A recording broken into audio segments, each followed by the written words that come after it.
How to choose a seller on the BitTeam website.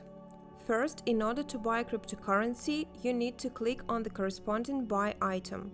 After that, you will see all the ads of various cryptocurrencies that are currently available on the site. We look, for example, you want to buy Dell cryptocurrency for $10. You can use a filter that will filter our unnecessary offers.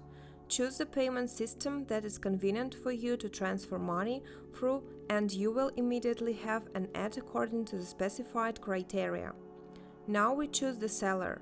The color of the circle shows the status of being online. If you are online now, the mark is green. Was recently yellow, gray, the user is offline. Next, we look at the limits at which it is convenient for us to conduct a transaction and the purchase price. By clicking on the user's login, and we will see the seller's experience, his verification by mail and phone. The number of operations, its rating, and the number of reviews are also available, which can also be viewed by clicking on the corresponding link. If everything suits you, go back and click Buy. Then follow the steps according to the instructions how to buy cryptocurrency.